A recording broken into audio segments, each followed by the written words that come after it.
Bien, aujourd'hui, on va parler d'étirement des membres inférieurs. Alors, on va imaginer qu'on est allé rouler en cette période de confinement, puis ça me permettra de montrer mon beau maillot bleu, blanc, rouge, parce qu'il est possible que je ne puisse pas le mettre de l'année, allez savoir.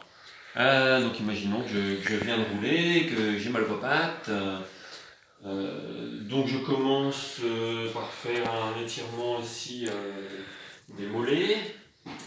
Alors, là, tu vas venir là, je vais commencer par m'étirer un petit peu, tranquillement, sans trop forcer, et en gardant le corps aligné.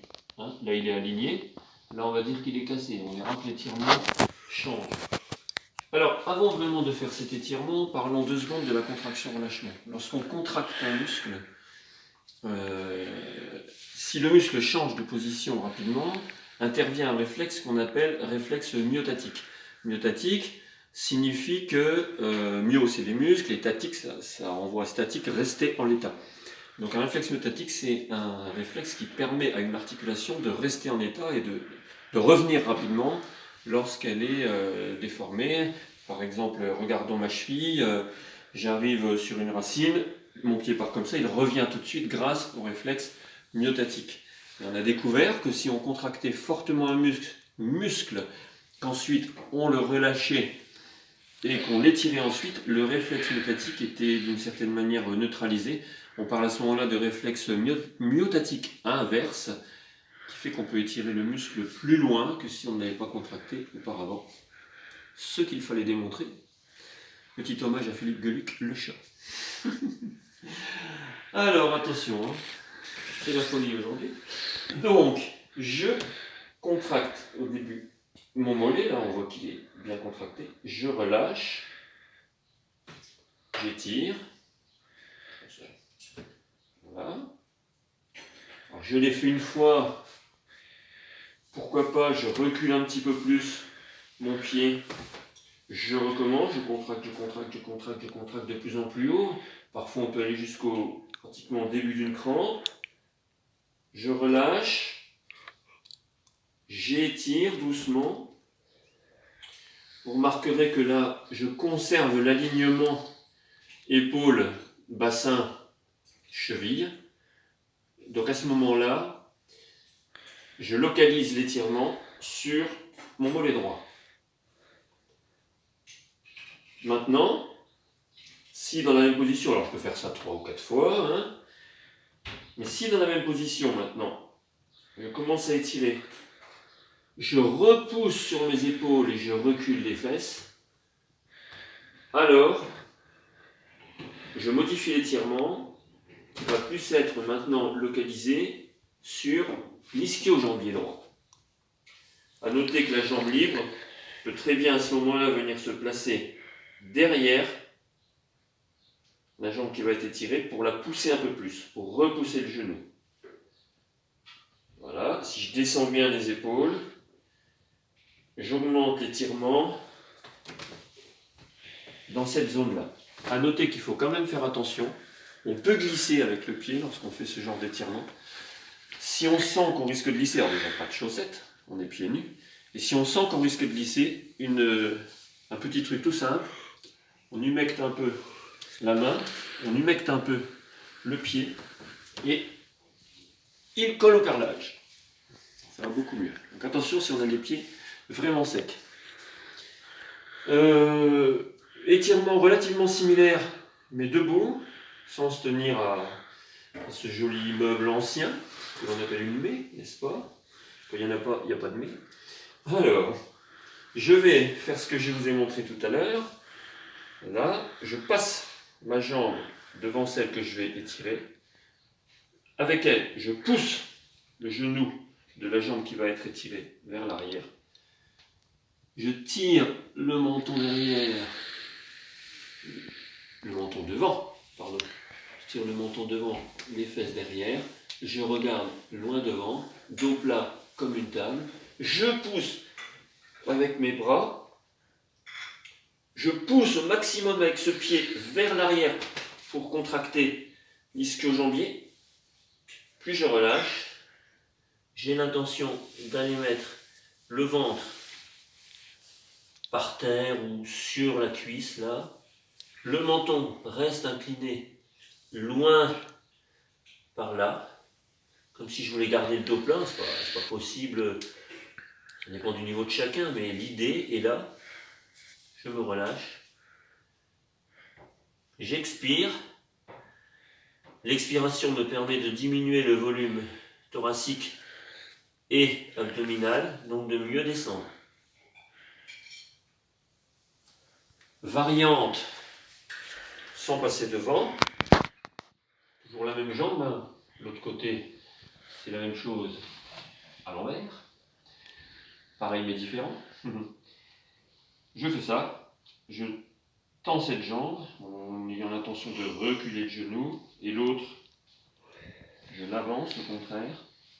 Et même processus, là, je fais la table, éventuellement, je pousse loin devant, je pousse, puis je relâche. Alors pourquoi plier une jambe?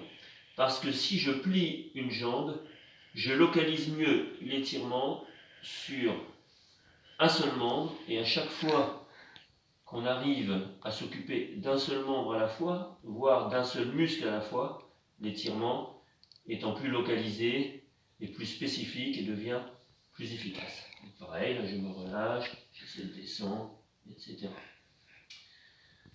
Ok. On continue encore un petit peu sur le mollet des ischios. On va faire un peu de mollet là, un coup d'ischio là après.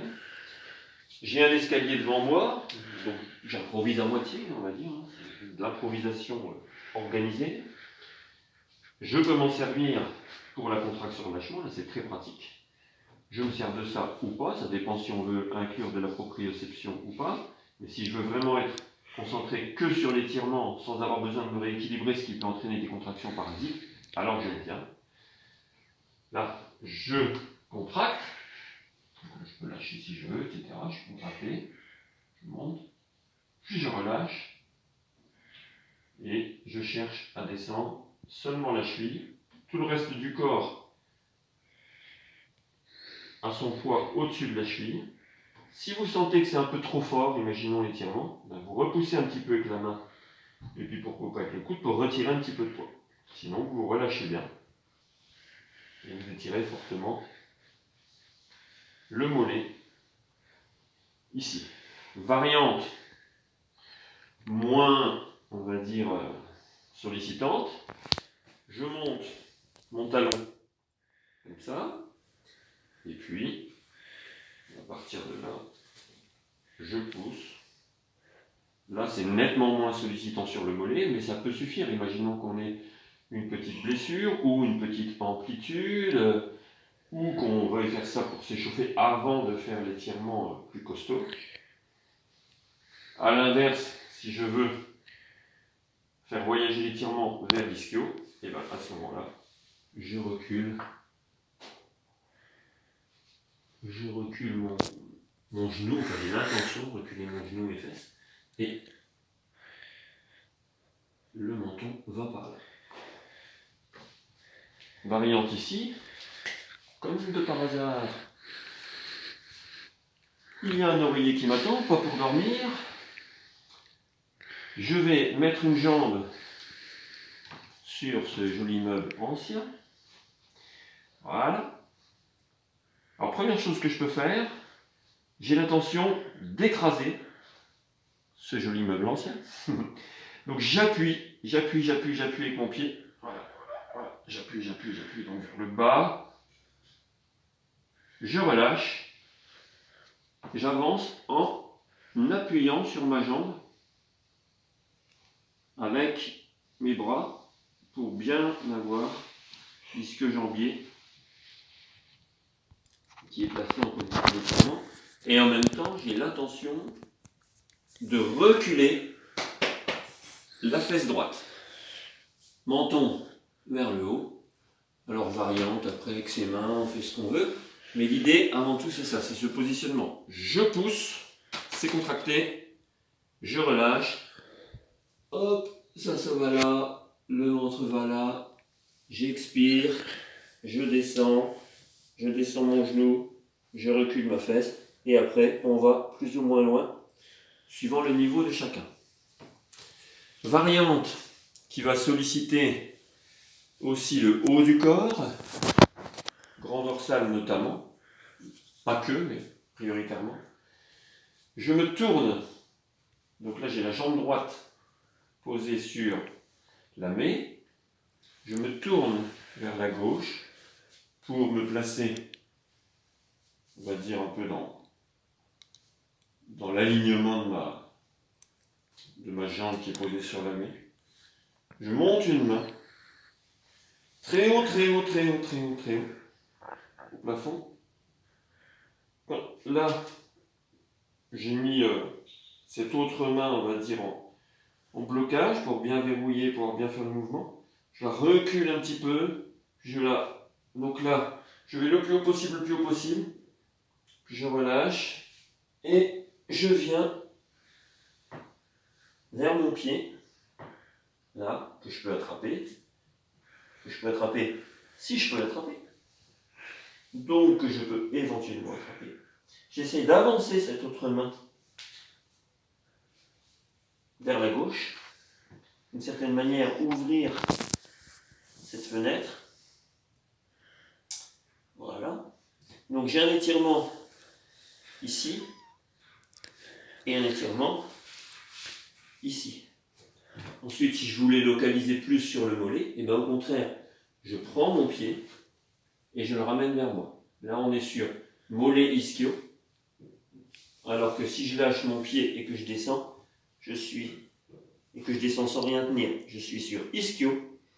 Et si au contraire, je tiens et que je vais chercher loin avec la main, je suis sur grand dorsal, ischio et pas tellement mollet. Donc ça vaut le coup de tout faire pour étirer un peu tout. Quadriceps, qu'on n'a pas vu, donc on a beaucoup parlé de la face postérieure d'un membre inférieur. Là, on va parler de la face antérieure, devant, quadriceps. Pourquoi quadriceps? Parce qu'il a quatre faisceaux, depuis le vaste interne jusqu'au vaste externe, en parlant par ceux dont j'ai oublié le nom. C'est pas très grave. Alors là aussi, travail avec ou sans se tenir. C'est intéressant sans se tenir pour la proprioception, pour bien sentir les appuis, se relâcher. Mais c'est aussi intéressant en se tenant si on est fatigué et qu'on veut ne plus avoir à se fatiguer du tout. Donc là on se met là, on fait son étirement. Alors on va bien regarder la position des mains parce qu'en fonction de petites modifications de la position des mains sur le pied, on n'étire pas la même chose.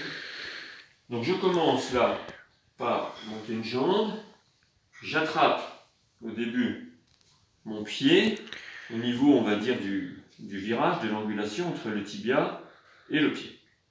Voilà, je colle ma jambe gauche, là je suis passé à la jambe gauche, pourquoi pas, contre la jambe droite, je rentre mon ventre. Rien qu'en rentrant mon ventre, j'augmente l'étirement du quadriceps. Si je veux faire de la contraction-relâchement, à ce moment-là, je pousse, comme si je voulais ouvrir, d'accord? Donc je pousse, le quadriceps est contracté, puis je relâche, à ce moment-là, je colle bien mon pied aux fesses, je rentre le ventre, je descends le genou, en tout cas j'ai l'intention de le descendre, et j'ai l'intention aussi d'avancer ma hanche, comme si quelqu'un me tirait la hanche avec une ficelle. Surtout, je ne creuse pas le dos, et pas éventuellement me pincer les vertèbres. Si je me sens à l'aise sur mes appuis au niveau de la proprio, c'est bon. Sinon, je le répète, je fais ça, ou quelqu'un me tient, je me tiens à un mur, etc. D'accord? Voilà. Maintenant, variante. Je tenais mon pied là. Si je remonte, là on regarde bien la main, si ma main se met à tenir le pied plus haut, on va constater, donc on fait la même chose, niveau ventre, hanche, etc., genoux, tout ça c'est pareil, mais ce qu'on va essayer de faire déjà pour contracter, c'est descendre le pied. au lieu de pousser comme ça, on va essayer de descendre le pied, puis l'étirement, c'est remonter le pied. Et là, on aura moins d'étirement sur le quadriceps, mais on aura un étirement plus important sur notamment le jambier antérieur ou le long péronnier, c'est-à-dire des muscles qui sont à l'extérieur du tibia, mais devant. Donc la jambe, donc sous le genou, on est d'accord, qui servent notamment à remonter le pied quand on veut par exemple franchir une planche, quelque chose en courant.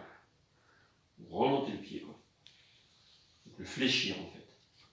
Donc là on tire moins sur le quadri, plus sur le jambier. Et si on veut vraiment tirer très fort sur le jambier et carrément aussi sur le dessus de pied, le coup de pied, alors on prend carrément ses doigts de pied avec la main. Donc là j'ai la main qui prend les doigts de pied et qui vient ramener les doigts de pied là vers la fesse. Et alors là on sent carrément un fort étirement sur jambier antérieur, long péronnier, donc les muscles qui longent le tibia, et un fort étirement aussi sur le dessus du pied, ce qui peut être plus intéressant qu'on ne croit, parce que tout compte dans l'organisme. Voilà, on relâche. Ce sera tout pour aujourd'hui, parce que ça fait déjà un peu long, il ne faut pas en montrer trop d'un coup, et puis dès que j'ai la motivée un peu d'inspiration, on se retrouve. À bientôt.